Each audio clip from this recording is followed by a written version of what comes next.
اعوذ باللہ من الشیطان الرجیم بسم اللہ الرحمن الرحیم الحمد للہ علی ما انعم وله الشکر علی ما الہم والثناء بما قدم من عموم نعم ابتدأها والصبوغ علی ان اسداها وتمام منن والاها جمع عن الإحصاء عددها ونأى عن الجزاء أمدها وتفاوت عن الإدراك أبدها وندبهم لاستزادتها بالشكر لاتصالها واستحمد إلى الخلائق بإجزالها وثنى بالندب إلى أمثالها ثم الصلاة والسلام على سيدنا ومولانا أبي القاسم محمد اللهم صل على محمد وآل محمد وآله الطيبين الطاهرين المعصومين المظلومين المنتجبين الأخيار ولعنة الله على أعدائهم الأشرار أما بعد فقال الله تبارك وتعالى في كتابه المبين بسم الله الرحمن الرحيم والفجر وليال عشر مل کے بآواز بلند صلوات پڑھ دیجئے اللهم صل على محمد وآل محمد.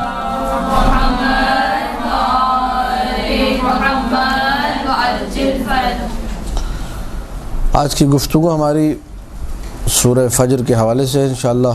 کل وہ سورہ تھا جو کہ مولائے متقیان سے منسوب تھا، سورۃ امیر المؤمنین، سورہ عادیات. اور آج کی جو گفتگو ہے وہ سورہ فجر کے بارے میں ہے، جس کے بارے میں مولا کا ارشاد ہے کہ فَإِنَّهَا سورۃ الحسین، یہ مولا حسین سے منسوب سورہ ہے. اور اس کی وجہ بھی پھر روایات میں بیان ہوئی، انشاءاللہ اس تک پہنچیں گے. سورہ کا آغاز جس طریقے سے والعادیات میں واو قسم تھا، یہاں پر بھی والفجر واو قسم لگا ہوا ہے، قسم کھائی جا رہی ہے. والفجر، فجر کی قسم ہے. ولیال عشر، 10 راتوں کی قسم ہے. وہ کون سی 10 راتیں ہیں؟ اب پھر اس میں مفسرین نے مختلف اقوال بیان کیے ہیں. وہ 10 راتیں ذی الحج کی 10 راتیں، پہلی ذی الحجہ سے لے کر 10 ذی الحجہ تک تفسیر صافی میں یہی قول جو ہے ذکر ہے. یا بعض لوگوں نے جو ہے محرم کی 10 راتیں بھی، حتیٰ کہ اہل سنت علماء نے بھی ذکر کیا، یا مولوی مقبول صاحب یا مولوی فرمان صاحب کے حاشیے میں شاید آپ کو اس قسم کے تعلیقیں مل جائیں. تو جو بھی 10 راتیں ہوں، لیکن شرط اس میں یہی ہے کہ وہ باشرافت ہوں، باعظمت ہوں، تاکہ لائق قسم واقع ہو سکے. والشفع والوتر، قسم ہے جفت کی اور طاق کی. شفع جوڑے کو کہتے ہیں، جفت کو کہتے ہیں. نماز شفع آپ لوگ پڑھتے ہیں، 2 رکعتی نماز ہے، وہ شفع ہے. نماز وتر سنگل ہوتی ہے، 1 رکعت، اس کو وتر کہتے ہیں. تو شفع اور وتر ایک بڑا وسیع اور عریض مفہوم رکھتا ہے. لیکن پھر یہ کہ روایات میں اس کے مختلف جو تفاسیر بیان ہوئی، اس میں ایک تفسیر والشفع سے مراد امام حسن اور حسین کو لیا گیا، اور والوتر سے مراد امیر المومنین کو لیا گیا. یہ بھی ایک تفسیر روائی تفسیر صافی میں ذکر ہے. مجمع البیان طبرسی میں ایک قول ذکر ہوا، امام محمد باقر علیہ السلام، امام جعفر صادق علیہ السلام سے، اللہم صلی علی محمد و آل محمد.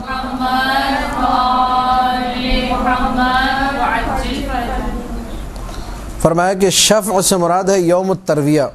یوم الترویہ یعنی سیراب کرنے کا دن. 8 ذی الحج کا جو دن ہے وہ یوم الترویہ کہلاتا ہے. تو 8 کا عدد کون سا عدد ہے؟ جفت عدد ہے. تو شفع سے مراد 8 کا عدد ہے، 8 ذی الحجہ کا دن. اور وتر سے مراد 9 ذی الحجہ کا دن ہے، یوم عرفہ. ایک تفسیر یہ بھی بیان ہوئی ہے، لیکن بہرحال میں نے ذکر کیا کہ شفع اور وتر اللہ تعالیٰ نے نظام اس پوری کائنات کا جفت اور طاق کے سلسلے میں رکھا ہے. ہر چیز میں سے 2 جوڑے خلق کیے ہیں. تو وہ جوڑے جب جدا ہوتے ہیں تو پھر طاق والی صورتحال پیدا ہوتی ہے. تو اس کو ہم لوگ مختلف اینگل سے دیکھ سکتے ہیں، لیکن پھر دوبارہ ذکر کروں گا، اس کو اتنی عمومیت نہ دی جائے کہ اس میں شرافت اور عظمت والا پہلو جو ہے ختم ہو جائے، کیونکہ قسم کھائی جا رہی ہے والشفع والوتر. تو جس چیز کی قسم کھائی جائے گی اسے با عظمت ہونا چاہیے. یہ جو ہم نے موارد ذکر کیے ہیں، شفع سے مراد مولا حسن و حسین، یا شفع سے مراد 8 ذی الحجہ کا دن، یا وتر سے مراد امیر المومنین سلام اللہ علیہ کی ذات، یا وتر سے مراد یوم عرفہ، یہ عظمت والی چیزیں ہیں۔ یوم عرفہ باعظمت ہے، ذات امیر المومنین کا کوئی لا یقاس بہ احد، کوئی قابل قیاس نہیں ہے، تو باعظمت ہے۔ واللیل اذا یسر، اور رات کی قسم کہ جب اس کا اندھیرا ختم ہو جائے۔ رات خود باعظمت نہیں الا ہے کہ وہ رات ایسی رات ہو جس میں ملائکہ نزول کریں اور آل محمد کے گرد جو ہے طواف کریں۔ یطوفون بنا کی جو تعبیر ہے تفسیر قمی میں، کسی نے پوچھا مولا سے کہ جو ہے کیا آپ کو معلوم ہے لیلۃ القدر کسے کون سی رات ہوتی ہے، کیسی رات ہوتی ہے؟ کہا کہ کیسے ہمیں نہیں معلوم ہوگا، جس پر ملائکہ نازل ہوتے ہیں، جس کے ارد گرد ملائکہ رہتے ہیں وہ ہم ہی ہیں، تو ہمیں نہیں معلوم ہوگا تو کسے معلوم ہوگا؟ تو ایک لیلۃ القدر ہے، عظیم رات ہے، باعظمت رات ہے۔ باقی اگر ہر رات کو دیکھا جائے تو ہر رات باعظمت نہیں ہے، لیکن اگر اس رات کی تاریکی اور اندھیرے کو سلب کر لیا جائے اور رات کو روشنی کی طرف لے جایا جائے تو یہ رات بھی باعظمت ہو جاتی ہے۔ یہاں پر یہی کہا جا رہا ہے واللیل، اور رات کی قسم ہے اذا یسر، جب وہ رات چلی جائے، جب وہ رات ختم ہو جائے۔ اب ان قسموں کو آپ لوگ نوٹ کرتے جائیے، ظاہر سی بات ہے ہم نے سورہ فجر سے آشنا ہونا ہے تو یہ چند چیزیں ضروری ہیں۔ حل فی ذالک قسم لذی حجر، حجر عربی زبان میں کہتے ہیں عقل کو، اور یہ بھی ایک نقطہ نوٹ کرتے جائیے، حجر حجر سے نکلا ہے، حجر حجر حجر کا مطلب ہوتا ہے منع کرنا، روکنا۔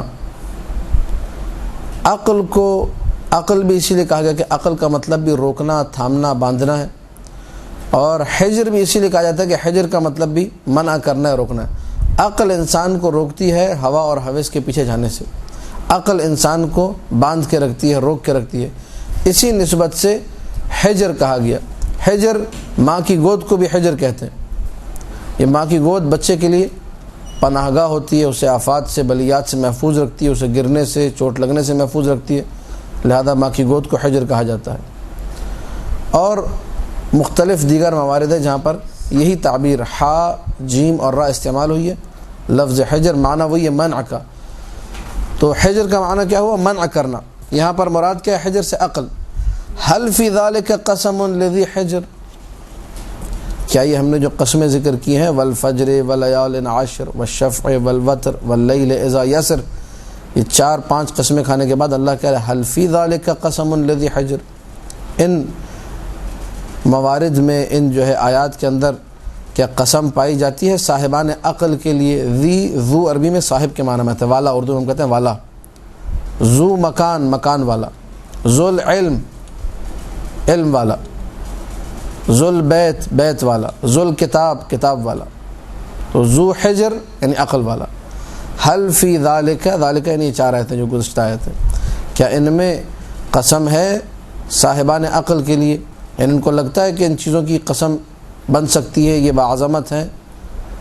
یہ استفہام، اس کو ہم لوگ کہتے ہیں استفہام انکاری، سامنے والے سے ایک اقرار لینا، سامنے والے کو متوجہ کرنا، یقیناً اس میں قسم ہے، سامنے والا اس کا انکار نہیں کر سکتا، کبھی بھی نہیں کہہ سکتا کہ جو ہے اس میں کوئی کسی قسم کی قسم نہیں پائی جاتی، کوئی عظمت نہیں پائی جاتی۔ حل فی ذالک، کیا اس میں ہے؟ وہ کہے گا ہاں ہاں بالکل ہے۔ استفہام ہے یہ اقرار کے لیے کہ سامنے والا بالکل اس کا انکار نہیں کر سکتا۔ اس کو اس قسم کا استفہام اردو میں بھی استعمال ہوتا ہے۔ کیا ایسا ہی ہے؟ کہتے ہیں جی ہاں بالکل ایسا ہی ہے۔ قرآن پوچھے کیا صاحبان عقل کے لیے ان موارد میں قسم ہے؟ بالکل قسم۔ میں نے استفہام انکاری جو ہے وہ اشتباہاً کہہ دیا، استفہام تقریری اس کو کہتے ہیں، استفہام تقریری، تقریر کے لیے یہ۔ حل فی ذالک قسم لذی حجر لذی عقل، انشاءاللہ باتیں واضح ہیں۔ یہ استفہام سوالیہ، استفہام ہاں کوشچن، استفہام یعنی طلب فہم، کسی چیز کو سمجھنا، ٹو انڈرسٹینڈ سم تھنگ، استفہام، فہم، استفہام یعنی کسی چیز کو سمجھنا۔ استفہام انکاری وہ ہوتا ہے کہ کسی سے یوں پوچھا جائے کہ کیا ایسا ہو سکتا ہے، وہ کہے کہ نہیں ایسا نہیں ہو سکتا، یہ استفہام انکاری ہے۔ استفہام تقریری ایسا ہے، وہ کہے ہاں ایسا ہے، یہ استفہام تقریری ہے۔ تقریر یعنی سامنے والے سے تائید لینا، انکار یعنی سامنے والے سے انکار کو طلب کرنا، ایسا بھی ہو سکتا ہے، وہ کہے کہ نہیں ایسا نہیں ہو سکتا، ایسا ہو سکتا ہے، ہاں ایسا ہو سکتا ہے، یہ تقریری ہے۔ تو یہاں پہ کیا صاحبان عقل کے لیے ان 4 آیتوں میں قسم ہے؟ بالکل قسم ہے، اس کو کہتے ہیں استفہام تقریر یعنی تائید۔ الم تر کیف فعل ربک بعاد، ابھی تک جو ہے وہ جس قسم کی بات ہو رہی ہے وہ قسم کل بھی ہم نے ذکر کیا تھا، قسم ہمیشہ جواب قسم مانگتی ہے، ٹھیک ہے، قسم کیا چیز مانگتی ہے؟ جواب قسم، یعنی جس بات پر قسم کھائی جا رہی ہے۔ ابھی تک جواب قسم نہیں آیا، جواب قسم اس کا بڑا امپورٹنٹ ہے، جو آپ نے یاد کرنا ہے، اس کو اپنے ذہن میں رکھنا ہے انشاءاللہ۔ الم تر کیف فعل ربک بعاد، تم نے نہیں دیکھا کیف فعل ربک بعاد، تمہارے رب نے عاد، قوم عاد کے ساتھ کیا کیا۔ اب یہ کہ عاد کے بارے میں تاریخ کا مطالعہ کیجیے گا، ما قبل اسلام کی جو تاریخ ہے، عاد بن اوس بن ارم بن سام بن نوح علیہ السلام، یہ عاد کون سی قوم تھی، کس نسبت سے ان کو عاد کہا گیا، عاد شخص کا نام تھا، یہ ساری کی ساری باتیں آپ کو وہاں مل جائیں گی۔ تو کیا تم نے قوم عاد کا مطالعہ کیا؟ قرآن دعوت دے رہے کہ ہم لوگ تاریخ کو پڑھیں، قوم عاد کے حالات کا مطالعہ کریں۔ الم تر کیف، اور یہ فقط عبرت کے لیے کہ انسان ان حالات کو پڑھے اور اپنے لیے یہاں سے عبرت کو اخذ کرے۔ ارم ذات العماد، ارم ایک وادی کا نام ہے، ایک باغ کا نام ہے، آپ سب بہتر جانتے ہیں، باغ ارم، اس کے نام سے بڑے جو ہے نا پھر بعد میں کئی جگہوں کے نام ارم رکھے گئے، ہوٹلوں کے نام ارم، خیابان ارم مثلا قم میں موجود ہے، اور ارم ہر جو جگہ خوبصورت ہو، نہایت خوبصورت، اس کے لیے استعارتاً پھر لفظ ارم کو استعمال کیا جاتا ہے۔ ارم ذات العماد، وہ ارم ذات العماد جو بڑے بڑے ستونوں والی جگہ تھی، ایک ایسا باغ تھا جس میں طویل اور رفیع قسم کے ستون موجود تھے، بہت بڑی جو ہے بلڈنگ تھی، بہت بڑی جنت تھی، جس کو جو ہے شداد نے بنایا تھا۔ التی لم یخلق مثلھا فی البلاد، یہ قرآن کی تائید ہے ارم کے لیے، ارم کی تعریف کی ہے قرآن نے کہ ایسی جو ہے تمام شہروں میں کوئی بلڈنگ، کوئی باغ، کوئی جگہ ایسی کہیں بھی موجود، لم یخلق بنایا ہی نہیں گیا، مثلھا ارم جیسی کسی جگہ کو، فی البلاد شہروں میں، بلد کی جمع بلاد۔ عاد کے کہتے ہیں، عاد جس کا ذکر ہوا، الم تر کیف فعل ربک بعاد، عاد کا کیا حال ہوا؟ ارم ذات العماد۔ عاد کے دو بیٹے تھے، شداد اور شدید، بعض لوگ شدید پڑھتے ہیں، ویسے لفظ شدید ہے۔ یہ دونوں بادشاہ بنے اور انہوں نے خوب جو ہے اپنی بادشاہی میں جو ہے سرکشی کی۔ پھر وہ شدید جو ہے مر گیا، شدید کے مرنے کے بعد اکیلا جو بادشاہ تھا وہ شداد ہی تھا، اس نے جو ہے نہریں وغیرہ بنائی ہیں، بہت جسے کہا جائے اپنے ملک کو ڈیولپ کیا، اور صحرائے عدن جو مشہور و معروف ہے وہاں پہ اس نے بہت کام کیا، بہت ساری چیزوں کو تعمیر کیا وہاں پر۔ ایک اس نے عدن میں جنت بنائی، یمن کے مقام پر، جو آج یمن جسے آپ لوگ کہتے ہیں وہیں پر عدن تھا، ساحل عدن آج بھی معروف ہے، وہاں اس نے ایک جنت بنائی اور کئی سال تک یہ جنت بنتی رہی۔ جب جنت جو ہے بن چکی تو یہ وزٹ کرنے گیا اس جنت کو، وہاں جب پہنچا تو ایک کہتے ہیں قدم اس کا جنت کے اندر تھا اور ایک قدم باہر تھا، تو وہاں پہ اللہ نے اس کی جان لے لی۔ مزدوروں نے جنت دیکھ لی، کام کرنے والوں نے دیکھ لی، نوکروں نے دیکھ لی، لیکن جس کے لیے بنائی گئی تو اسی نے، یہ امتحان رب تھا۔ یہ التی لم یخلق مثلھا فی البلاد، ایسی جنت کہیں پر خلق نہیں۔ ابھی ہمارا جواب قسم نہیں آیا ابھی تک، ابھی قسم سے ریلیٹڈ کچھ باتیں چل رہی ہیں۔ وثمود الذین جابوا الصخر بالواد، اور تم نے قوم سمود کے حالات کا مطالعہ نہیں کیا؟ جاب الصخرہ، جو بڑے بڑے پتھروں کو کاٹ کر لاتے تھے، جاب کہتے ہیں کاٹنے کو، جابو جو لے کر آئے، کاٹ کر لے کر آئے پتھروں کو، بالواد وادی میں، اور انہوں نے بھی بہت بڑے بڑے گھر بنائے۔ تاریخ میں جتنے بڑے گھر قوم سمود نے بنائے کسی نے نہیں بنائے ہوں گے، کہ قرآن نے بھی ان کا تذکرہ کیا، وثمود الذین جابوا الصخر بالواد۔ تو ابھی تک ہم نے قسم کھانے کے بعد، میں ایک سمری نکال رہا ہوں، قسمیں کھائی ہیں، اس کے بعد صاحبان عقل کو متوجہ کیا کہ یہ چھوٹی قسمیں نہیں ہیں، والفجر ولیال عاشر والشفع والوتر واللیل اذا عشر، یہ بڑی قسمیں۔ پھر اس کے بعد صاحبان عقل کو خطاب کر کے کہا کہ کیا تم نے حال نہیں دیکھا قوم عاد کا، ارم کا تم نے مطالعہ نہیں کیا، کتنی بڑی عمارت تھی، کتنی بڑی جگہ تھی، کتنا بڑا باغ تھا باغ ارم، اس جیسا باغ کائنات میں کہیں خلق ہی نہیں ہوا۔ سمود کا تم نے مطالعہ نہیں کیا، بڑے بڑے پتھروں کو پہاڑوں سے کاٹ کے لاتے تھے، اس میں وہ گھر بناتے تھے، اب اس دور میں آج سے ہزاروں سال پہلے کیسے یہ لوگ کام کرتے تھے، کتنے ترقی یافتہ تھے، کیا ان کے پاس سلسلے تھے، نہیں معلوم۔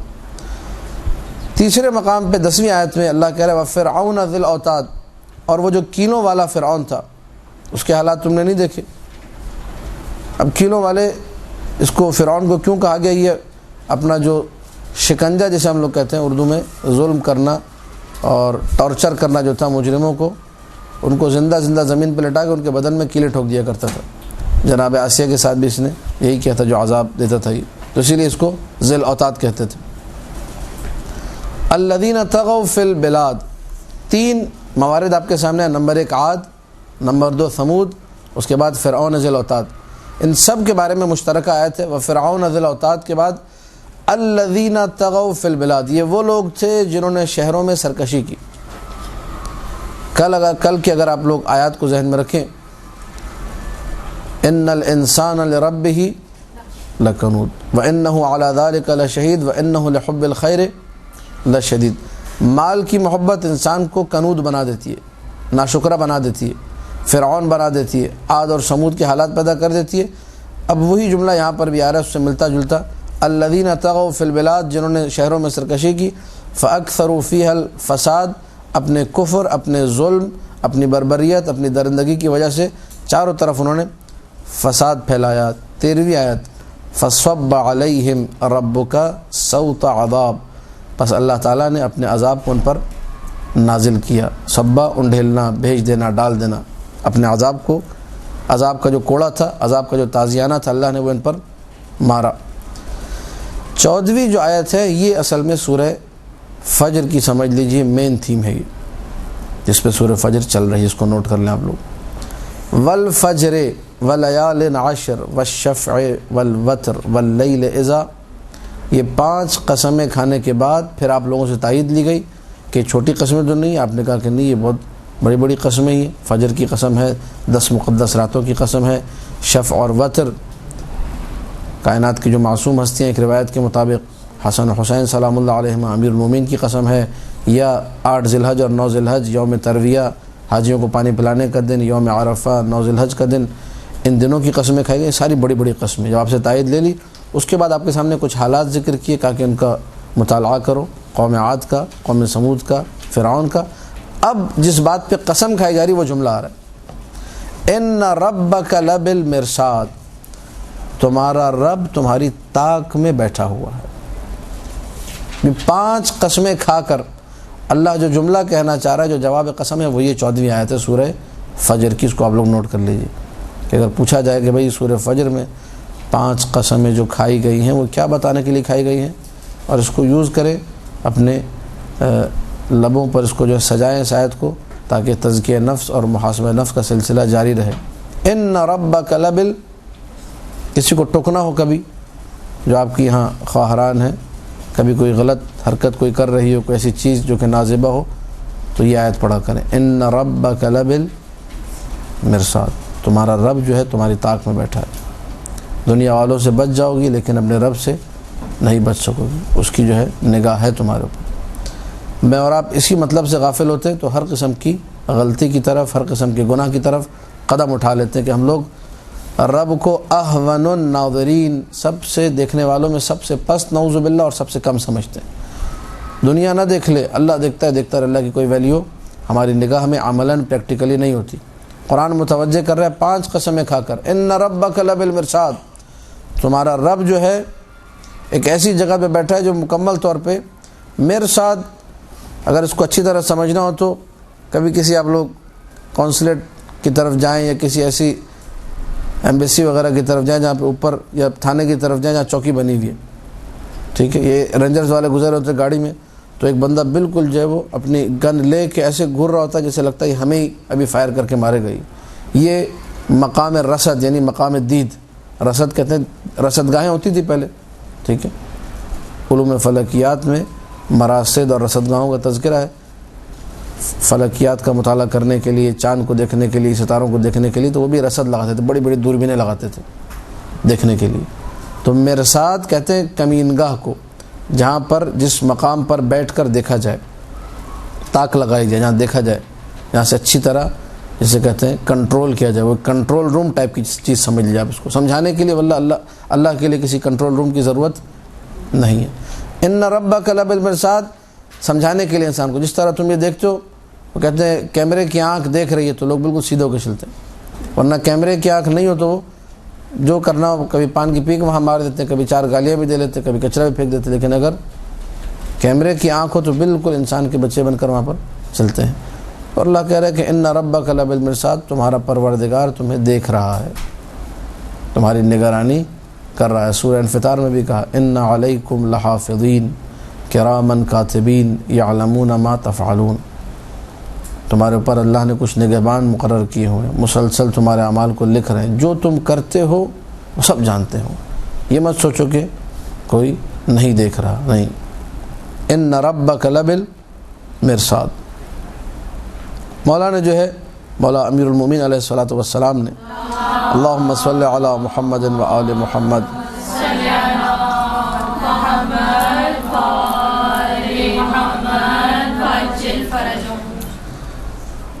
مولانا نے فرمایا کہ اس آیت کا مطلب یہ ہے کہ تمہارا پروردگار قادر ہے کہ گناہ گاروں کو ان کی سزا دے۔ معناہ ان ربک قادر علی ان یجزی اہل المعاصی جزاءہم، تمہارا رب دیکھ رہا ہے، یہ ایک انما ایک دھمکی والا جملہ ہے، اسی لیے میں نے کہا کوئی غلط کر رہا ہو تو وہ اسی روایتی سے ماخوذ جملہ ہے، اس کو ٹوکنے کے لیے کہا جائے ان ربک لبالمرصاد۔ وہ کہتے ہیں کہ کوئی شخص کسی مرجع سے ملنے یا ملاقات کرنے گیا، اب مراجع کا پروٹوکول آج کل تو ماشاءاللہ بہت ہو گیا، پہلے زمانے میں تھوڑا کم ہوا کرتا تھا، تو بہرحال جب یہ صاحب ملنے گئے وہاں پہ طالب علم تھے، ہماری طرح طالب علم ہوں گے شریف سے، تو وہاں ٹائم ان کو نہیں ملا، جب کوئی بھی مسئلہ ہوا مرجع کے ساتھ وہ ملاقات صحیح سے نہیں ہو سکی، تو انہوں نے پرچی پہ یہ آیت لکھی ان ربک لبل، اور پرچی بھجوا دی، کہا کہ آغا صاحب کو لے جا کے دے دیں۔ وہ جو دربان تھا، جو گیٹ پر چوکیدار تھا، اس نے لے جا کے کہا آغا صاحب فلانا بندہ آیا تھا، اس کو ہم نے ملنے نہیں دیا، اس یہ پرچی دے کر گیا۔ انہوں نے پرچی دیکھی، اٹھ کے بھاگے، کہا کہ بلا اس کو جلدی بلا، یہ بڑا خطرناک بندہ کوئی، یہ ان ربک لبالمرصاد خطرناک ہے، یہ مراجع کو اٹھا دیتی ہے آیت، بھاگو جان بچاؤ اپنی۔ لہٰذا ہم لوگوں کو اپنے وجود میں آیات قرآنی کا ایک اثر دکھائی دینا چاہیے۔ وہ کہتے ہیں وہ قاضی عیاض تھا،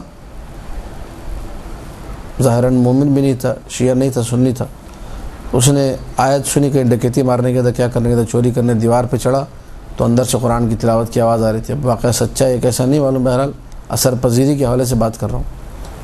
الم یأن للذین آمنوا ان تخشع قلوبہم، کیا وہ لوگ جو ایمان لائے ان کے لیے اب بھی وقت نہیں آیا کہ وہ خوف خدا اور خشیت خدا اپنے دل میں پیدا کریں، اللہ سے ڈریں؟ بس یہ آیت سننی تھی، وہیں سے پلٹ گئے، چوری نہیں کی اس نے، اس آیت نے اس پہ اثر کیا۔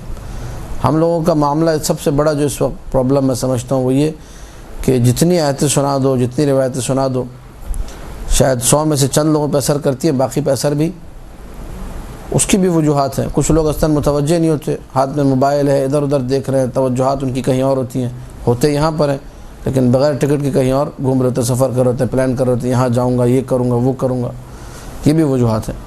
لیکن اس کے علاوہ بسا اوقات انسان اتنا قدر، یعنی اتنا وہ تیرا، اتنا جو ہے نا جسے کہا جاتا ہے ظلمت میں گھر چکا ہوتا ہے، اس قدر اپنی روح کو تباہ و برباد کر چکا ہوتا ہے، اس قدر مردنی اس پر چھا چکی ہوتی ہے کہ جب تک متوجہ ہو کر باوضو ہو کر ذرا کچھ اہتمام نہیں کرے گا، وہ فیلنگز، وہ اسپریچولیٹی کی کیفیت، وہ روحانیت، وہ چیز اس کے اندر بیدار نہیں ہو سکتی۔ لہذا ضرورت اس امر کی کہ انسان آیات کو پڑھے اور اس سے اثر لے۔ اب سورہ یاسین کی آیت ہذہ جہنم التی کنتم بہا توعدون، یہ وہی جہنم ہے جس کا تم سے وعدہ کیا گیا۔ وہ شیخ عباس قمی تھے یا مرزا نعینی، کسی ایک نے یہ آیت پڑھی اور 70 مرتبہ پڑھی اور روتے روتے بے ہوش ہو گئے اسی آیت کو پڑھ کے۔ یہ مثلاً ہمارے علماء تھے جو قرآن کی آیات سے سبق حاصل کرتے تھے، پڑھتے تھے، گریہ کرتے تھے، آیات پہ رکتے تھے، ٹھہرتے تھے، مضامین میں غور کرتے تھے۔ ہمارا مسئلہ یہ کہ آیات کا استعمال کرنا ہم نے چھوڑ دیا ہے۔ خواتین کے لیے خاص طور پہ جناب فضا سلام اللہ علیہ کی شخصیت ہے، 20 سال کہتے ہیں صرف قرآن سے گفتگو کی انہوں نے، کنیز تھی جناب زہرا کی، درس لیا جناب زہرا سے اور قرآن کو اپنی زندگی میں لے کر آئیں۔ تو اب آپ لوگ 20 سال تو گفتگو نہ کریں، کم سے کم یہ کہ 20 آیتیں ایسی یاد کر لیں جو آپ کی روٹین میں آ جائیں، کہ بات چیت کے دوران انسان ان آیتوں کو لے کر آئے، لگے کہ اس کا تعلق قرآن سے ہے، شغف اس کا قرآن سے۔ تو بہرحال کوئی آیت آپ لوگ یاد کریں یا نہ کریں، سورہ عادیات تو پورا یاد کر لیں، سورہ فجر کی 32-33 جو آیتیں ہیں اس میں سے آپ لوگ یہ آیت ذہن نشین کر لیں، میرے ساتھ ذرا تلاوت کر لیں تو آپ کو ایک ختم قرآن کا ثواب ابھی سیکنڈ میں مل جائے گا۔ ان ربک لبالمرصاد، بس یہ آپ کے نام عمل میں ایک ختم قرآن کا ثواب آ گیا۔ حدیث رسول کے مطابق خطبہ شعبانیہ میں ماہ رمضان میں کوئی ایک بھی آیت کی تلاوت کرے تو اللہ اسے پورے ختم قرآن کا ثواب دیتا ہے۔ ایک دفعہ آواز بلند صلوات پڑھ دیجیے۔ اللہم صلی علی محمد و آل محمد۔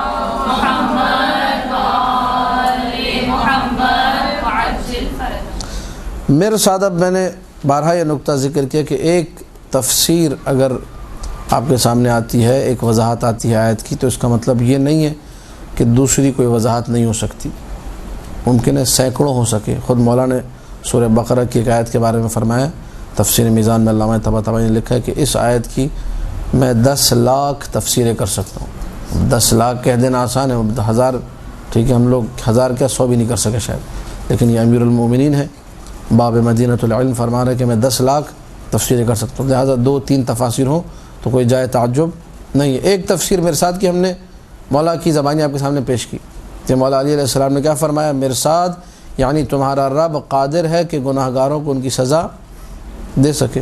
ایک تفسیر چھٹے مولا امام جعفر صادق علیہ الصلوۃ والسلام، اللہم صلی علی محمد و آل محمد۔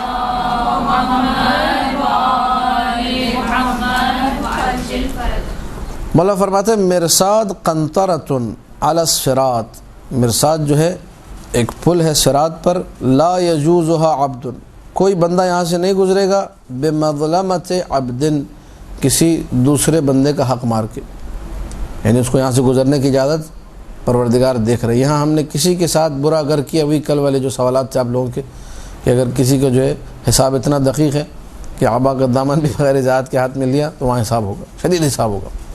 یہاں سے کوئی بندہ حق قصب کر کے، کسی کا ایک پیسہ کھا کر، ایک آنا کھا کر یہاں سے گزر، اس کو بھی آپ پہلے والے معنی سے جوڑ سکتے ہیں کہ پروردگار گناہ گاروں کو سزا دینے پر قادر ہے، اور اس طرح قادر ہے کہ یہاں پر روک لے گا، یہاں سے تم گزر نہیں سکتے جب تک اپنا پورا حساب نہیں دو گے۔ ایک ایک درہم، ایک ایک دینار بعض اوقات انسان لیتا ہے، یہاں نہیں دیتا، لوگ قرضے لیتے ہیں اور بھول جاتے ہیں، جبکہ عجیب ہے اگر نماز پڑھ رہے ہو اور قرض خواہ آ جائے کہ میرا قرضہ واپس کرو تو نماز توڑ کے اس کا قرضہ دینے کا حکم ہے۔ وہ موارد جن میں نماز آپ توڑ سکتے ہیں اس میں سے ایک مورد یہ کہ آپ جو ہے یہ نہیں کر سکتے کہ نہیں ابھی چھوڑو، پہلے اس کا قرضہ ادا کرنا، اس قدر سختی، اس قدر شدت ہے۔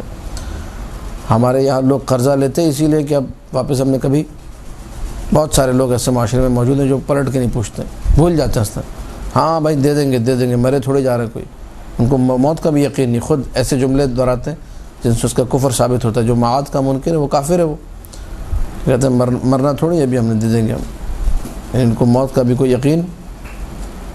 یہ ہے خدا سے اور دین سے دوری کا نتیجہ۔ فلہٰذا اس آیت کو اپنے جسے کہا جائے کہ نگاہوں کے سامنے رکھیے، ان ربک لبالمرصاد۔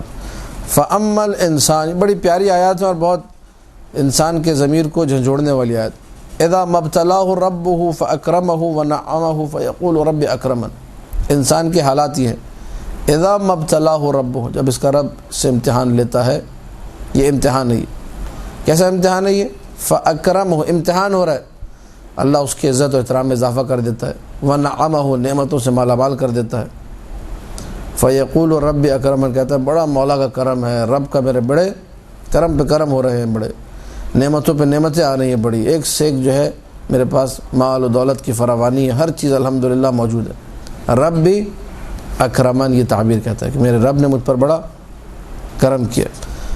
یہ امتحان کا پہلا سلسلہ تھا، لہٰذا اس آیت نے ہمیں درس یہ دیا کہ اگر تمہارے پاس نعمتیں آ رہی ہیں، مال و دولت تمہارے پاس ہے، اچھا گھر بار ہے، اچھی بیوی ہے، اچھے بچے ہیں، تو اس کو تم رب کا امتحان سمجھو۔ یہاں پہ لفظ ابتلا استعمال ہوا، وَأَمَّا الْإِنسَانُ إِذَا مَبْتَلَاهُ، ابتلا یعنی امتحان، جب رب امتحان لے، فَأَكْرَمَهُ وَنَعَمَهُ فَيَقُولُ رَبِّ أَكْرَمَنِ، وَأَمَّا إِذَا مَبْتَلَاهُ، لیکن اگر امتحان ذرا کچھ دوسرے قسم کا ہوا، فقدر علیہ رزقہ، اور اس رب نے امتحان اس دفعہ ایسا لیا، قدرہ یعنی تنگ کر دیا، علیہ اس انسان پر، رزقہ اس کے رزق کو،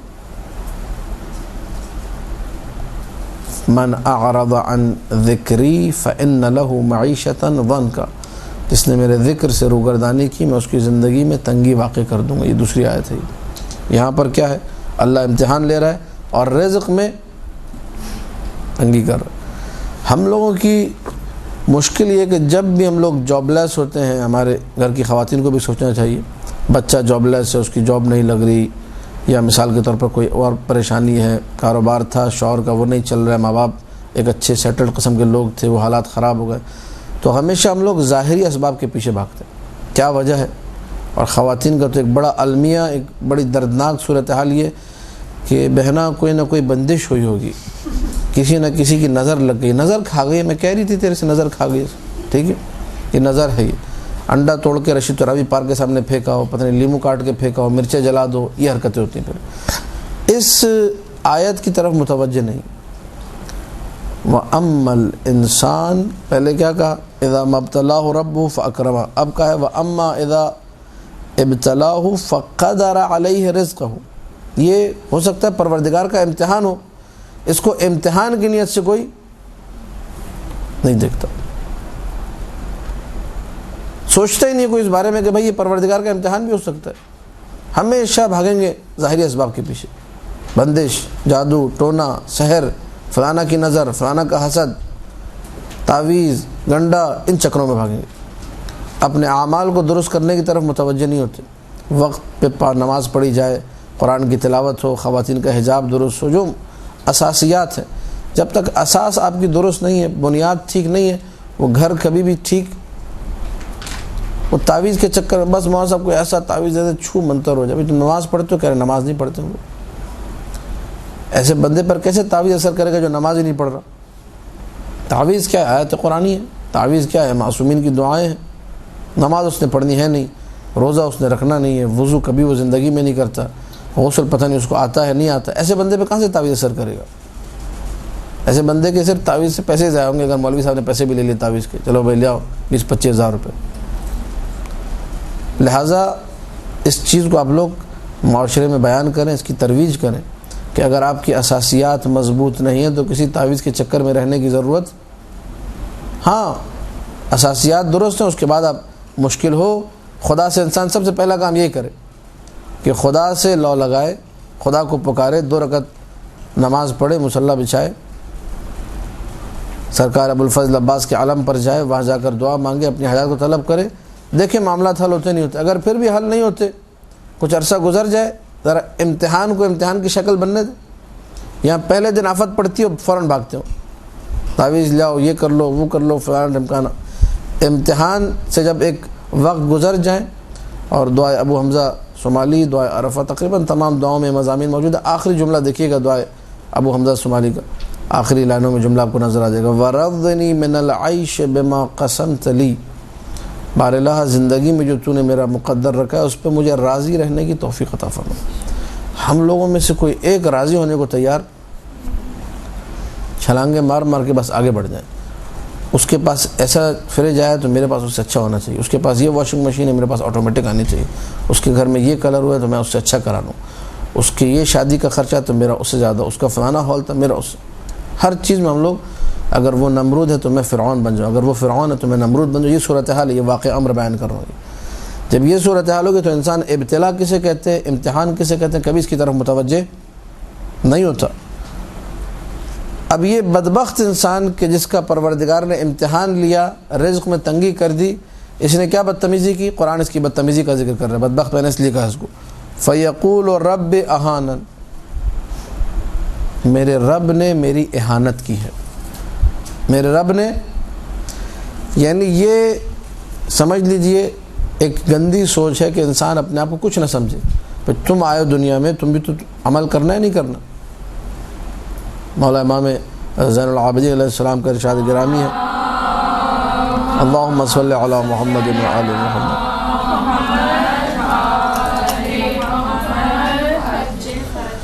مولا فرماتے ہیں ان اللیل والنہار یعملان فیک فعمل فیہما، دن اور رات اپنا کام کر رہے ہیں اور تمہارے اندر اپنا کام کر رہے ہیں. کیا کر رہے ہیں؟ تمہاری زندگی کو گھٹا رہے ہیں. وہ لگے ہوئے، وہ مسلسل زندگی کے تمہارے حصے کم ہوتے جا رہے ہیں. فعمل فیہما، تم بھی کام کرو ان دن اور رات کے اندر. دن اور رات اللہ نے تمہیں دیے کام کرنے کے لیے، محنت کرنے کے لیے. الدنیا مزرعۃ الآخرہ. یا مولا حسین علیہ السلام کا ارشاد ہے یا ابن آدم انما انت ایام کل ما مضى یوم ذهب بعضک. اے آدم کے بیٹے، یہ جو تمہاری زندگی ہے یہ چند دنوں کی ہے. جب کوئی دن گزرتا ہے تمہاری زندگی کا ایک حصہ کم ہو جاتا ہے. تو انسان اغتنموا الفرص، مولا کے فرمان کے مطابق، مولا امیر علیہ السلام کے فرمان کے مطابق فرصتوں کو غنیمت سمجھے کہ یہ دوبارہ فرصتیں مجھے. نہج البلاغہ الفرص تمر مر السحاب، فرصتیں بادلوں کی مانند گزر رہی ہے. فاغتنموا الفرص، فرصتوں کو غنیمت سمجھو، یہ دوبارہ ہاتھ نہیں آئیں گی. ٹائم، وقت یہ نکل گیا تو پھر ہاتھ، وہ 8ویں جماعت میں تھا، پتہ نہیں کہاں تک گیا وقت، پھر ہاتھ آتا نہیں. وہ پورا سبق تھا.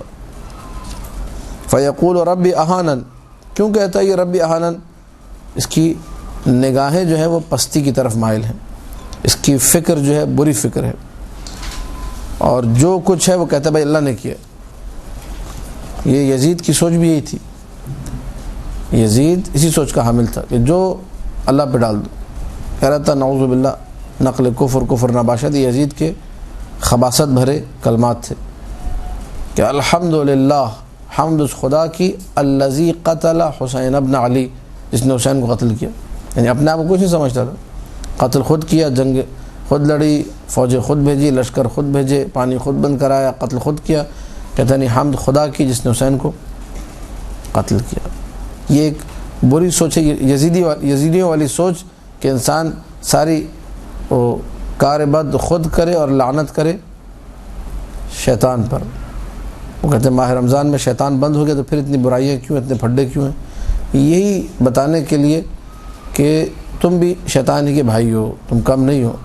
یہ جو پھڈے کر رہے اب تو شیطان بند ہے، اب کیوں ہو رہے ہیں پھڈے؟ خود دلیل ہے یہ کہ تم بھی کچھ کرتے ہو، سارا شیطان تھوڑی کراتا ہے.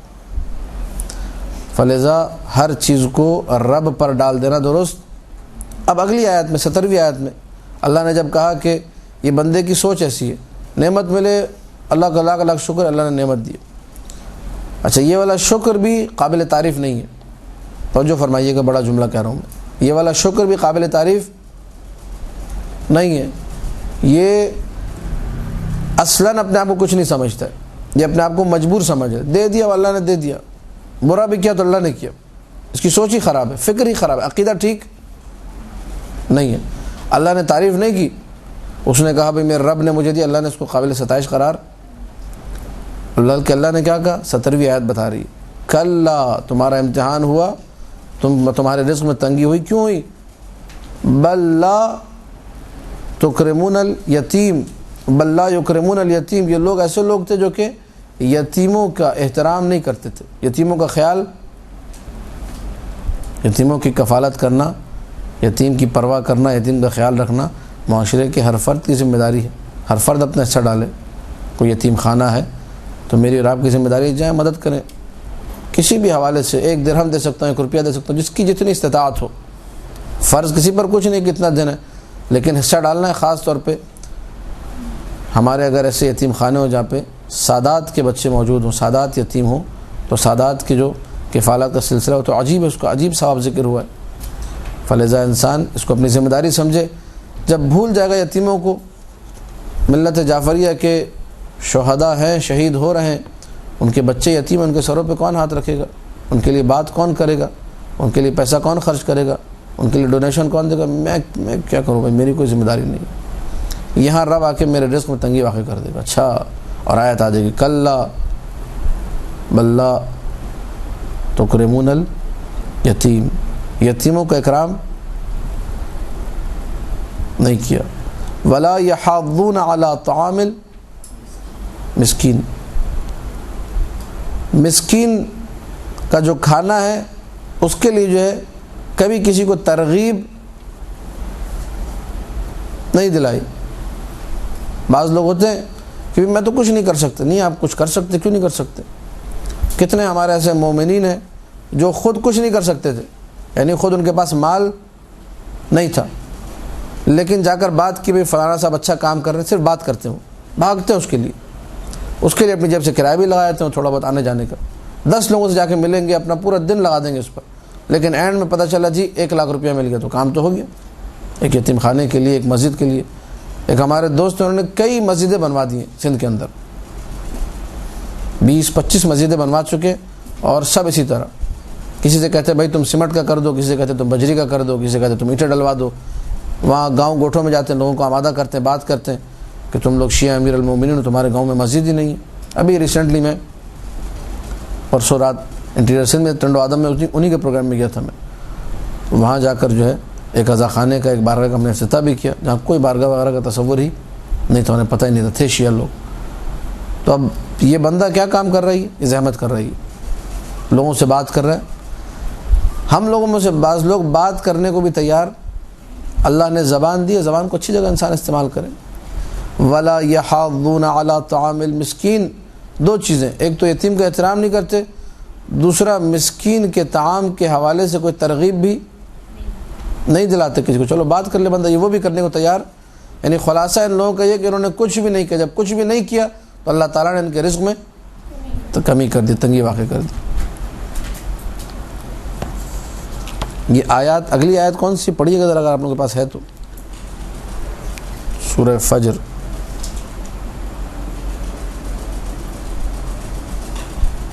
ایک دفعہ آپ لوگ صلوات پڑھ دیجیے. اللہم صلی علی محمد و آل محمد.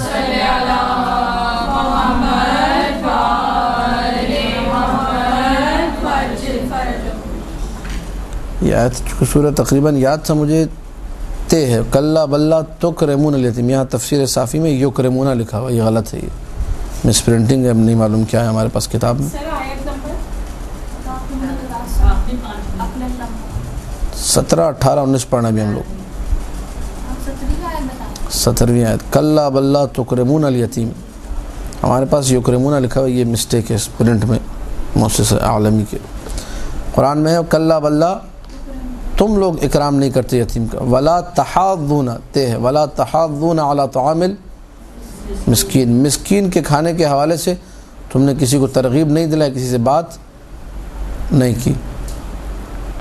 وَتَأْكُلُونَ التُّرَاثَ أَكْلًا لَمًّا, اور تم میراث کو کھا جاتے ہو لپیٹ کر, ٹھیک ہے, ٹوٹ کر کھا جاتے ہو, کچھ ایک چیز اس میں سے چھوڑنے کو تیار.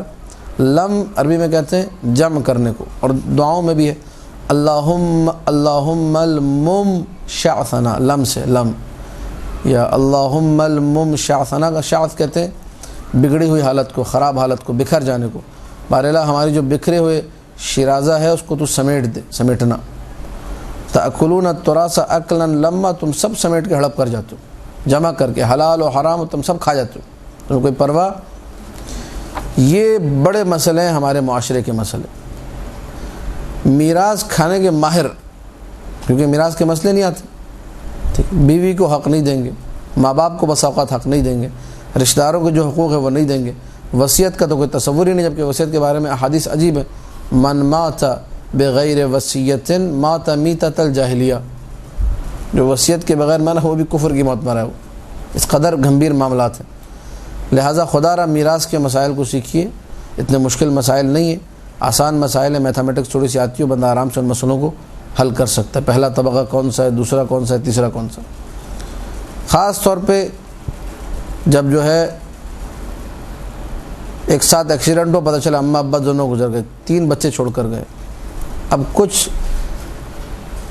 شریعت سے ناواقف پڑوسی بس اوقات, یا بھائی بہن جاہل قسم کے, یا اور رشتہ دار, وہ بڑی ہمدردی جتاتے ہوئے کہ ہم بڑا کوئی نیک کام کر رہے ہیں, وہ آ کر ان یتیموں کے مال میں سے, گھر میں جو پیسہ پڑا ہے یا بینک بیلنس جو بھی ہے, اس میں سے پیسے لے کر پورے محلے کو بریانی کھلا دیتے ہیں. یہ حرام کام ہے شرعاً. اگر آپ کو بریانی کھلانے کا شوق ہے تو آپ اپنے پیسے سے کھلائیے. اگر آپ اتنے ہی جو ہے چاہنے والے ہیں مرحوم کے, اپنے پیسے سے کھلائیں. یتیم کے مال میں اس قسم کا تصرف حرام ہے, جائز نہیں ہے. اور اگر آپ کو موقع ملے کسی ایسی سچویشن میں جانے کا تو وہاں پہ آپ کا کھانا بھی حرام ہے. شرعاً بتا رہا ہوں میں، مسئلہ شرعی. اگر آپ کے علم میں ہے کہ تصرف اس قسم کا غلط ہو رہا ہے، وہاں جا کر یہ احتیاط رکھنا. وَتَأْكُلُونَ التُّرَاثَ أَكْلًا، جتنی پلیٹ بریانی بھر کے کھائیے. وَتَأْكُلُونَ التُّرَاثَ أَكْلًا. ہم لوگ اصلاً غافل ہیں، پتہ ہی نہیں، بس مرحوم کے ایصال ثواب کے لیے، یعنی مرحوم کے ایصال ثواب کے لیے حرام بریانی کھلائی جا رہی. نہ کھلانے والے کو پتہ، کھانے والے کو پتہ. کیوں؟ اس لیے جو ہے مولانا نے فرمایا کہ اگر مجھے اپنے اصحاب کے سر پر کوڑا بھی مارنا پڑا، میں کوڑا مار کے انہیں مسائل شریعت سکھاؤں گا. اہمیت ہے انسان حرام سے بچ سکے، ٹھیک ہے، انسان اپنی زندگی حلال میں گزار سکے. کتنے حرام ہم لوگ کر کے سکون سے گزر جاتے ہیں، پتہ ہی نہیں ہوتا کہ یہ ہم نے حرام کام کیا. کیوں؟ کیونکہ شریعت سے ناواقف ہے. اب آپ لوگ ماشاءاللہ یہاں مدرسۃ القائم میں آتی، کچھ استفادہ کرتی ہیں، یہاں سے علماء آتے ہیں یہاں پر، خطباء واعظین وغیرہ. لیکن یہ کہ وہ لوگ جو بالکل ہی دور ہے، جن کو کوئی جو ہے دین کا ان کے پاس تصور ہی نہیں ہے وہ بھی شیعہ، ان بیچاروں کا کیا حال ہوگا؟ آپ لوگوں کی شرعی ذمہ داری ہے، کوشش کریں کیسے مقامات پر جائیں، کوئی درس، کوئی جو ہے ایسا سلسلہ کوشش کریں. بھئی آپ درس نہیں دے سکتے، ٹھیک ہے، آپ ارینج کریں، مدرسے میں آ کے بات کریں، فلانا علاقے میں ضرورت ہے، اگر آپ وہاں کے لیے ایک مدرسہ، ایک عالمہ، کسی عالم کو ارینج کر دیں، وہاں جا کے درس دیں، وہاں بہت ضرورت ہے. یہ آپ کے لیے کار خیر جو ہے، مرنے کے بعد بھی قبر میں سکون رہے گا آپ کو اس کام کی بدولت. غیبت کے زمانے میں ایتام آل محمد کی، شیعہ سارے کے سارے ہم سب یہاں جو بیٹھے ہم لوگ ایتام آل محمد کی یتیم، ان کا خیال رکھنا، ان کے عقیدے کو یزیدیوں سے، ناصبیوں سے، مروانیوں سے، کمینوں سے بچانا جو ہے بے حد ضروری ہے زمانے غیبت میں. ان کے عمل کی، ان کے عقیدے کی حفاظت. اگر ہم نے یہ کام کیا تو اس کی جزا آپ کو امام زمانہ ایسی دیں گے کہ آپ زندگی بھر جو ہے شکر گزار رہیں گی اپنے رب کی کہ تو نے مجھے یہ توفیق دی، اتنے عظیم اور اتنے نیک کام کی کہ میں آل محمد کی خدمت کر سکوں. وَتَأْكُلُونَ التُّرَاثَ أَكْلًا لَمًّا، تمہارے رزق میں تنگی ہے، پیٹ بھر کے میراث کھا گئے، اللہ کہہ رہا ہے میں رزق میں تنگی کر دوں گا. اس کا مطلب ظاہری اسباب سے مال نہیں بڑھتا. میراث سمیٹ لی، کروڑوں کی جائیداد ہڑپ کر لی تم نے، اللہ کہہ رہا ہے میں رزق میں تنگی کر دوں گا. آیت کا آپ سیکوینس دیکھیے ذرا. فَقَدَرَ عَلَيْهِ رِزْقَهُ، رزق میں تنگی ہوئی، اس نے کہا میرے رب نے میرا بیڑا غرق کر دیا، اللہ کی عنایت نہیں، اللہ دیکھتا ہی نہیں میری طرف.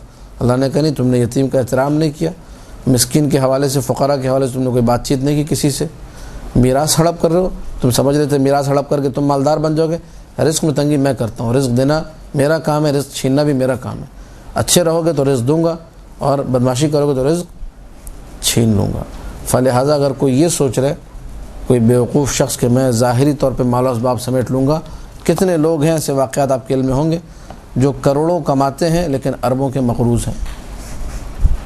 کوئی ٹینشن میں نیند کی گولیاں کھا کر سوتے ہیں، بیگم سے جھگڑ کے سوتے ہیں، نوکروں گالیاں دے کے سوتے ہیں، سارے برے کام کر کے سوتے ہیں.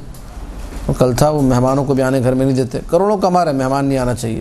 کروڑوں کما رہے ہیں، بیوی سے لڑ رہے ہیں. کروڑوں کما رہے ہیں، نوکروں کو گالیاں دے رہے ہیں. ان الانسان لربہ لکنود میں مولا کی تفسیر اگر آپ کو یاد ہو کہ معصوم نے فرمایا تھا کنود سے مراد وہ شخص ہے جو اکیلا کھاتا ہے، نوکروں کو گالیاں دیتا ہے، نوکروں کے ساتھ برا سلوک کرتا ہے اور مہمانوں کو آنے، یہ کنود ہے. خدا اس کے رزق میں جب تنگی کر دے تو انسان پھر کہیں کا نہیں رہے گا. خدا نے رزق میں تنگی کیوں کی؟ اس کے اپنے عمل کی وجہ سے. واضح ہے انشاءاللہ آیات. پھر وہ جملے جو کل بھی میں نے تفسیر سورہ عادیات میں بھی ذکر کیے تھے، وَتُحِبُّونَ الْمَالَ حُبًّا جَمًّا. پرابلم تمہاری یہ کہ تم مال سے محبت کرتے ہو. مال سے جب محبت کرنے لگے تو یہ سارے کے سارے معاملات خراب ہونے لگے. کَلَّا اذا دکت الارض دکا دکا وجاء ربک والملک صفا صفا. کلا یعنی ہرگز، نیور. کلا کا معنی ہے ڈانٹ کے لیے استعمال ہوتا ہے، خبردار، ہرگز، نیور، اس قسم کا معنی. اذا دکت الارض دکا دکا، جب زمین جو ہے لرزے گی، جب زمین ریزہ ریزہ ہو جائے گی، جب بڑے بڑے پہاڑ، ماؤنٹ ایوریسٹ کی چوٹیاں، K2 کی چوٹیاں سب سرما بن کے خب غائب ہو جائیں گے، ہوا میں اڑ جائیں گے. کسی جو ہے عالی شان جو ہے پہاڑ کا کوئی وجود اس وقت نہیں رہے گا، سارے کے سارے جو ہے ریزہ ریزہ ہو جائیں گے. اور مولا کا فرمان بھی ہے کہ اس آیت اذا دکت الارض دکن دکا سے مراد یہاں پر زلزلہ ہے۔ جب زلزلہ آتا ہے، آپ نے دیکھا ہے ماشاءاللہ پاکستان میں جو زلزلہ آیا تھا، امتحان تھا، کیا تھا مجھے نہیں معلوم، اس کو انالائز تو میں نہیں کر سکا، پر یہ کہ وہ کس طریقے سے بڑی بڑی عمارتیں، بڑے بڑے پہاڑ، بڑی بڑی جو ہے زمینیں کس طریقے سے وہ لوگ ریزہ ریزہ ہوئے اور کس طریقے سے ختم ہوئے، آپ نے سب دیکھا، مشاہدہ کہ اس کی ویڈیوز بھی آج بھی موجود ہیں۔ کلا اذا دکت الارض دکن، یعنی اللہ کہہ رہے تم جو کچھ کر لو، 1 سیکنڈ کے اندر میں یہ کر سکتا ہوں۔ ایک زلزلہ آئے گا، سب تباہ و برباد، سارا مال، سب کچھ۔ وہ لوگ جو کہ عالیشان عمارتوں میں رہتے تھے وہ جھونپڑیوں میں آ گئے 1 سیکنڈ کے اندر۔ چند سیکنڈ کا زلزلہ آتا ہے، 4 سے 5 سیکنڈ کا۔ وہ جو کھربوں کی جائیداد کے مالک تھے وہ روڈ پہ بھیک مانگ رہے تھے، خود بتا رہے تھے، ان کے انٹرویوز بھی نیٹ پہ مل جائیں گے آپ، کہ میرا یہ معاملہ تھا، میں اتنا پیسے والا تھا، اب وہ روڈ پہ پتہ نہیں اسلام آباد میں، لاہور میں کہیں بھیک مانگ رہا ہے وہ بندہ۔ اللہ اٹھا کے ایسے پھینکنے پر قادر ہے۔ ان ربک لبالمرصاد وجاء ربک، جاء ربک یعنی تمہارا رب آئے گا۔ اب ظاہر سی بات ہے رب تو نہیں آئے گا، رب کا آنا جانا ہمارے عقیدے کے اعتبار سے درست نہیں ہے، لہٰذا معصومین کے فرامین کے مطابق ایسی آیت کہ ہم لوگ کچھ تقدیر میں رکھ کے معنی بیان کرتے ہیں۔ جاء ربک یعنی رب نہیں، تمہارا رب کا امر آئے گا، اور یہ اردو میں استعمال ہوتا ہے۔ ہاں بھائی ان کا جو ہے وہ آ گئے، وہ آ گئے سے مراد کیا ہوتا ہے؟ وہ آ گیا مطلب ان کا نوکر آ گیا مثلا، یا ان کا خط آ گیا، ان کی کوئی چٹھی آ گئی، اس طریقے سے معنی ہم لوگ مراد لیتے ہیں۔ تو جاء ربک یعنی رب کا امر آئے گا، پروردگار کا حکم آئے گا۔ توحید صدوق میں عیون اخبار الرضا میں روایات جو ہے موجود ہے کہ جب رب کی آیات قدرت ظاہر ہوں گی، اس کے قہر کے آثار جو ہے ظاہر ہوں گے، والملک صفا صفا، تمام فرشتے جو ہے صف آراستہ اللہ کے سامنے جو ہے سارے کے سارے کھڑے ہوں گے۔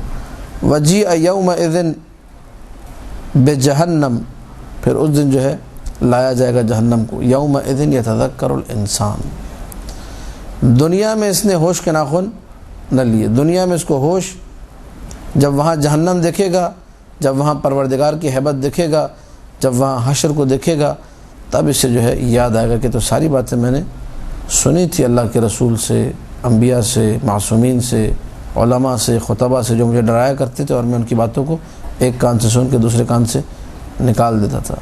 یومئذ یتذکر الانسان، وہاں انسان کو ہوش آئے گا، وہاں کہے گا ہاں، اور وہاں سوچے گا کہ کاش کہ اب پلٹ جاؤں، اب اپنے آپ کو ٹھیک کر لوں گا۔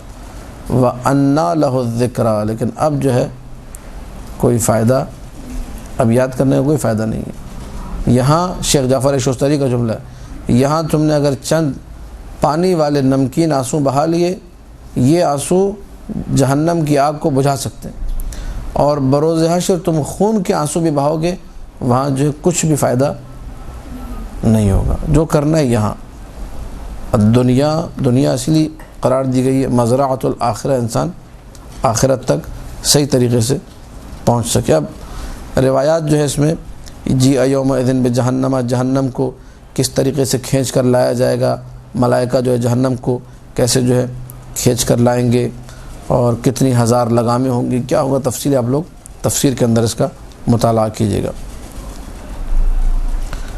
کافی میں یہی والا معنی جو ہم نے کیا ہے، کتاب کافی میں موجود ہے، یومئذ یتذکر الانسان، معصوم نے فرمایا وَأَنَّا لَهُ الذِّكْرَى، یعنی منفعۃ للذکریٰ، اس جو ہے یاد دہانی کی پھر کوئی منفعت نہیں ہے، کوئی فائدہ نہیں۔ کیا فائدہ ایسے یاد کرنے کا کہ جب انسان کی سانسیں اکھڑ گئی، اس دنیا سے چلا گیا، وہاں جا کے یاد کر رہا ہے۔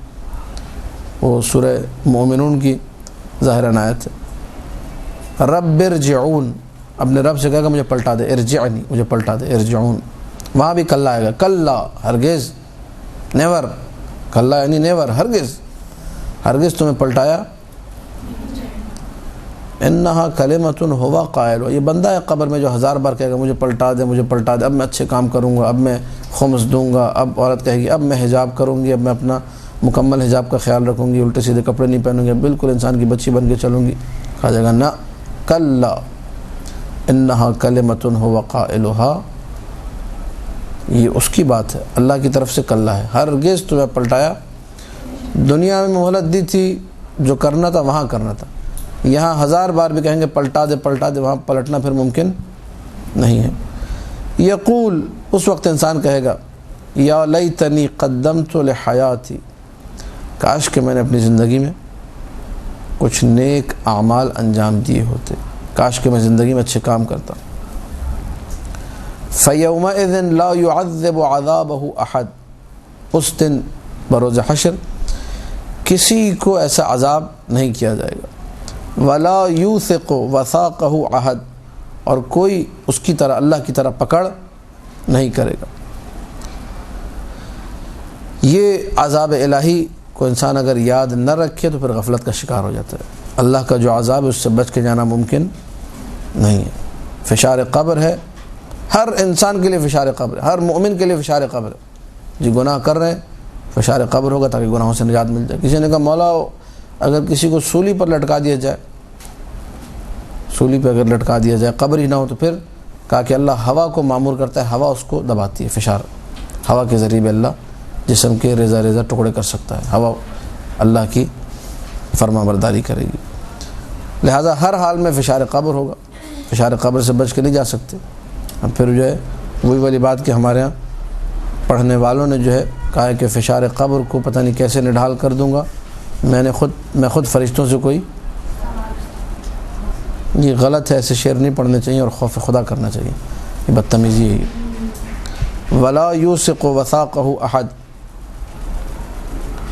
اب یہ مسئلہ آپ لوگ اس کو دیکھیے کہ ہم لوگوں نے شروع میں کہا تھا سورہ فجر سورہ امام حسین سلام اللہ علیہ، 27ویں 28ویں اور 29ویں جو آیت ہے، اور اسی طرح 30ویں آیت، یا ایتھا النفس المطمئنہ، اے مطمئن نفس، ارجعی الی ربک، اپنے رب کی طرف پلٹا، راضیتاً، تو رب سے راضی ہے، مرضیتاً، رب بھی تجھ سے راضی ہے، فادخلی فی عبادی وادخلی جنتی، میرے بندوں میں داخل ہو جا اور میری جنت میں داخل ہو جا۔ اب یہاں پر ایک مشکل جو ہے قرآن سے، حدیث سے، علم سے دوری کی وجہ سے جملے ہم لوگ ایسے کہہ دیتے ہیں جو بعد میں ہمارے گلے میں آ جاتے ہیں۔ کسی نے پڑھ دیا ممبر سے کہ جی یہ سورہ مولا حسین کی شان میں نازل ہوا، ٹھیک ہے، ہم نے کہا کہ یہ سورہ منسوب ہے حسین ابن علی سے، نسبت اس کی مولا حسین کی طرف ہے، لیکن شان میں نازل یہ ہم نے نہیں کہا۔ سورہ عادیات کے بارے میں کہا یہ شان میں نازل ہوا، واقعاً شان میں نازل ہوا، مولا علی نے وہاں جنگ جیتی، ادھر نماز فجر میں حکم ہوا کہ یا رسول اللہ آپ آج یہ والا سورہ پڑھیں گے، والعادیات ضبحا، یہ شان میں نازل ہوا۔ اما مولا حسین کی جو مثال کے طور پہ کربلا کی جنگ، قرآن تو پہلے نازل ہو چکا ہے، تو کیوں ہم ایسی بات کریں فضول قسم کی جو بعد میں ہمارے لیے محل اعتراض بن جائے، لوگ اعتراض کریں دیکھو کیسی غلط بات کر رہے ہیں۔ قرآن پہلے نازل ہو کے ختم ہو چکا ہے اور یہ کہہ رہے کہ سورہ مولا حسین کی شان میں، یہ جملہ کہنا کہ یہ سورہ نازل ہوا مولا حسین کی شان میں درست نہیں ہے، توجہ رکھیں۔ یہ آپ کہہ سکتے کہ سورہ مولا حسین کا سورہ ہے، اس کی نسبت مولا، یہ کہنا درست ہے۔ اما یہ کہنا کہ شان میں نازل ہوا تھا، ہاں ایک آیت شان میں نازل ہوئی ہے، مثلا والشفع والوتر، آپ کہیں کہ یہ آیت بعض تفاسیر کے مطابق مولا حسین کی شان، شفع سے مراد حسن و حسین ہے، دونوں کی شان میں، وتر سے مراد امیر المومنین، ٹھیک ہے، یا والفجر ولیال عشر، 10 محرم کی راتیں، اس اعتبار سے شان میں نازل ہونا، کوئی ایسا قضیہ، کوئی ایسا واقعہ، کوئی ایسی مدح اللہ کی طرف سے معصومین کی روایت میں ہمیں چیز نہیں ملتی۔ اب روایت میں کیا ملتا ہے اس کو ذرا توجہ سے سماعت فرمائیں گے، میرے پاس چند دقیقے میں بات کو مکمل کرنے لگا ہوں۔ نفس مطمئن ہر نفس ہے، نفس مطمئنہ ہر نفس ہے، شرط یہ ہے کہ اس کا عقیدہ درست ہو۔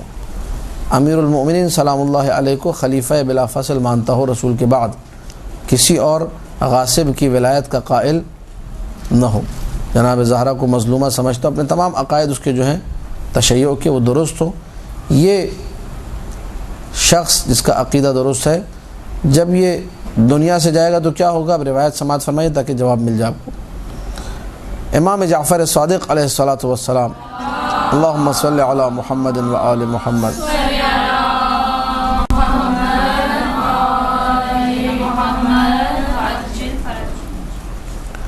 مولا سے کسی نے پوچھا کہ کیا مومن قبض روح کے وقت پریشان ہوتا ہے، ناراضگی کا اظہار کرتا ہے کہ نہیں یہ روح قبض نہیں ہونی چاہیے اور میں نے نہیں مرنا؟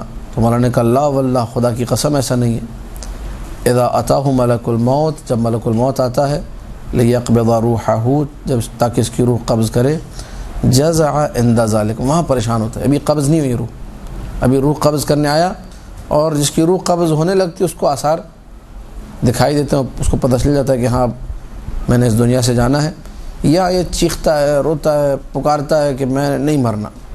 فیقول له ملک الموت، توجہ فرمائیے گا، ملک الموت کہتا ہے یا ولی اللہ، اے اللہ کے دوست، یہاں پہ ولی یہاں پر دوست کے معنی میں، اے اللہ کے دوست، لا تجزع، زیادہ پریشان ہونے کی ضرورت نہیں ہے۔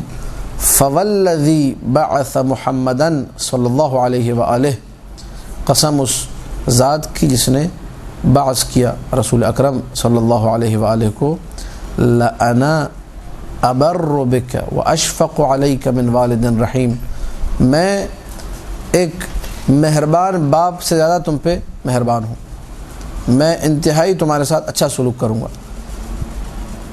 افتح عینیک، اپنی آنکھوں کو کھولو، ابھی جس کی آنکھیں بند ہوں گی، غنود کی کیفیت ہوگی، مرنے والی جو کیفیت عالم نزع میں حالت بری ہوگی، یہ اپنی آنکھیں کھولے گا۔ فانظر، اگر دیکھو، ابھی عام لوگوں کو نظر نہیں آتا لیکن جو مرنے والا تو اسے نظر آتا ہے۔ شبیہ یہاں پہ دکھائی دیتی ہے، وَيُمَثَّلْ لَهُ، ایک تمثیل رسول کی، امیر المؤمنین کی، حضرت فاطمہ زہرا کی، امام حسن، امام حسین اور باقی ائمہ علیہم السلام کی۔ یہ تشبیہ جب اس کے سامنے آتی ہے، فیقال له، اس کو بتایا جاتا ہے کہ ھذا رسول اللہ، یہ اللہ کے رسول، کیونکہ اس بیچارے کو تو پتہ ہے نہیں۔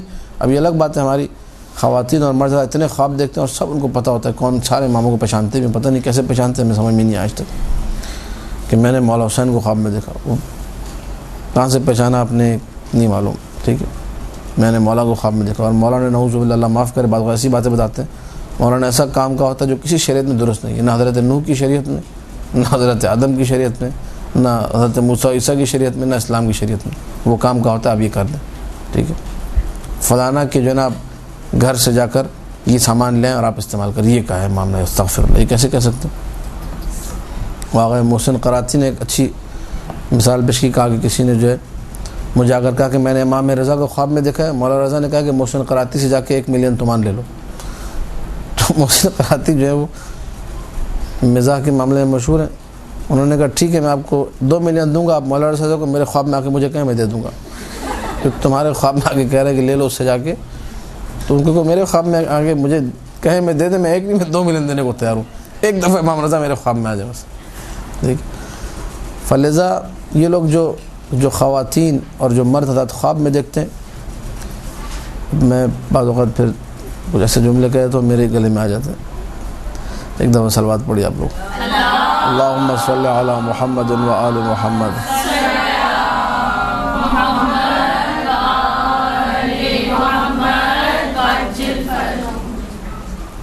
یہ لوگ جو خواب میں دیکھتے ہیں ان کو کسی کو بتانا نہیں چاہیے قطعاً، اگر واقعاً میں انکار نہیں کر رہا، ممکن ہے دیکھا ہو، میں اس کا انکار نہیں کر رہا ہوں کہ دیکھ ہی نہیں سکتا، کوئی نہیں دیکھ سکتے، لیکن اگر دوبارہ دیکھنا تو کسی کو نہیں بتائیں، ورنہ دو خواب دوبارہ نہیں آئے گا آپ کو۔ ممکن آپ دیکھیں، اس کا ڈھنڈورا پیٹنے کی ضرورت نہیں ہے، چپکے سے رکھیں، کسی کو بتانے کی ضرورت نہیں، خدا آپ کی روحانیت میں مزید اضافہ کرے گا، یہ خواب مزید تکرار ہوگا۔ کسی نے جو ہے 8ویں مولا امام رضا علیہ السلام کے سامنے آ کر اللہم صلی علی محمد و آل محمد،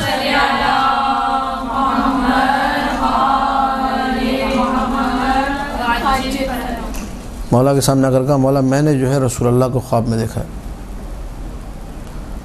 جب اس نے یہ بات کی تو لوگوں نے اس کا مذاق اڑایا، کہاں سے رسول کو خواب میں دیکھ لیا اس نے۔ 8ویں مولا نے تائید کی اس کی، کہا کہ صحیح کہہ رہے اس نے دیکھا ہے،